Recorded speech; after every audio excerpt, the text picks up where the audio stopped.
Aujourd'hui, nous allons découvrir la légende de la Pisadeira. La légende raconte que la Pisadeira est une vieille femme aux longues griffes et à l'apparence effrayante qui apparaît au milieu de la nuit et marche sur le ventre des gens. Considérée comme la véritable personnification du cauchemar, cette légende est née au Brésil et beaucoup de gens ferment leurs fenêtres par peur d'en être la cible. La Pisadeira est décrite comme une vieille femme très maigre, aux doigts longs et secs, avec d'énormes ongles sales et jaunis. Elle a les jambes courtes, les cheveux hérissés, un grand nez et elle est poilue. Ses yeux sont rouges et grands ouverts, son menton est relevé et sa bouche toujours grande ouverte. Elle a l'habitude de pousser un rire bizarre et terrifiant. La légende raconte que la Pisadeira rôde sur les toits des maisons la nuit, observant les mouvements des gens à l'intérieur de chez eux et attaque dès qu'elle en voit l'occasion. Généralement, l'attaque a lieu après le dîner, quand la victime va dormir le ventre plein. C'est le moment parfait pour que la vieille femme macabre agisse. Même avec ses jambes courtes, son saut est très long. Elle entre dans la chambre de la personne et lui marche sur le ventre, la faisant régurgiter tout son dîner. Si la personne ne régurgite pas, la Pisadeira lui ouvre le ventre et dévore son estomac. Les anciens disent que la Pisadeira était une vieille femme qui a souffert de la faim toute sa vie, jusqu'au jour où elle est morte de malnutrition. Mécontente de cette situation, son esprit est resté prisonnier sur terre et attaque les personnes au ventre plein. Certains disent aussi qu'elle n'attaque que les personnes coupables du péché de gourmandise, les faisant ainsi souffrir pour cela.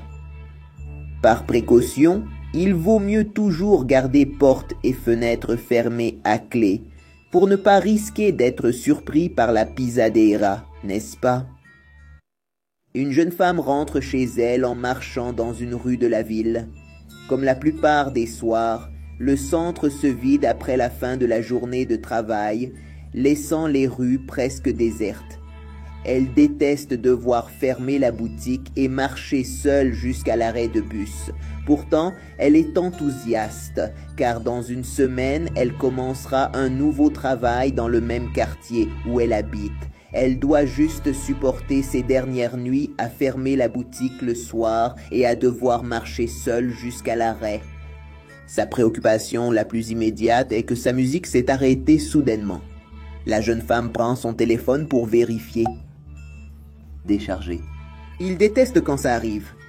Maintenant, elle devrait passer tout le trajet en bus à regarder le vide par la fenêtre. Elle entend un bruit. Qu'est-ce que c'était? La femme lève les yeux. Elle a vu quelqu'un. Quelque chose de l'autre côté de la rue est dans l'obscurité et tout ce qu'elle peut voir, c'est une grande silhouette sombre.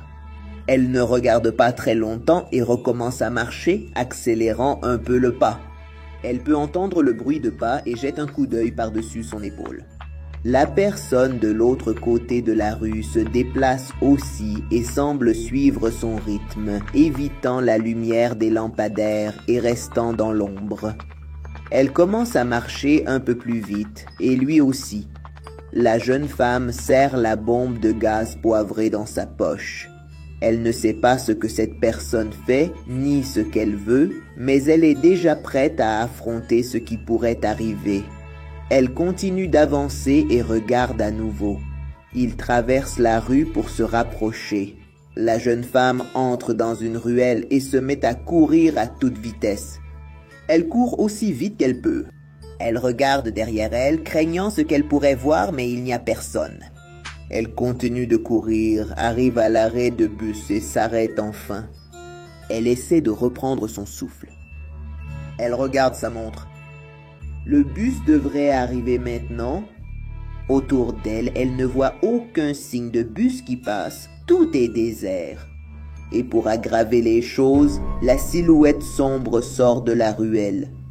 S'approchant d'elle, elle sort le spray au poivre de sa poche et met son doigt sur la gâchette. La silhouette sombre continue d'avancer vers elle. Soudain, la rue sombre s'illumine. La femme se retourne pour voir son sauveur. C'est le bus. Elle se retourne pour voir la silhouette sombre, mais elle est déjà en train de retourner dans la ruelle mec, comme si la lumière la repoussait. La femme pousse un soupir de soulagement et laisse enfin un peu de tension s'échapper de son corps. Quand elle monte dans le bus, elle ressent un immense soulagement. « Ah, je n'ai jamais été aussi heureuse de monter dans un bus. » Elle dit cela au chauffeur en passant sa carte. Le chauffeur ne répond pas. En fait, il ne la regarde même pas. Alors, elle va s'asseoir quelque part.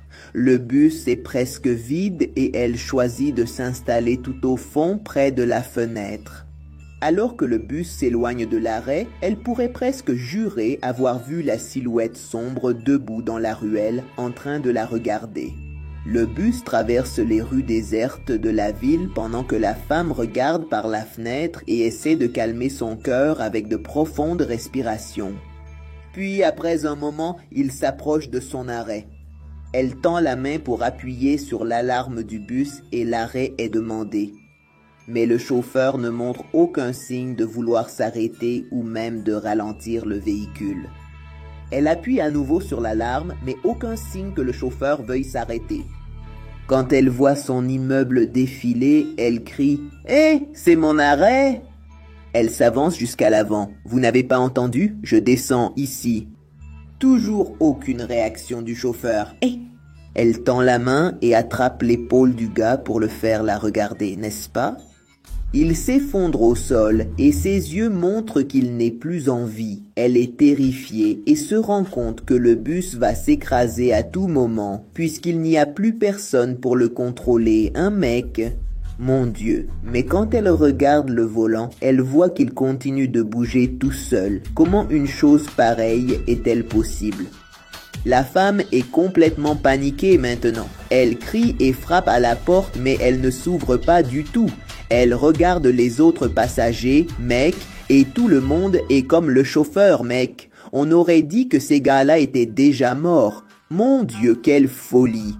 Le bus accélère de plus en plus et la jeune femme ne sait pas quoi faire. Il devait rouler à environ 200 km à l'heure, mon pote. Il prend un virage brusquement, la projetant contre le mur.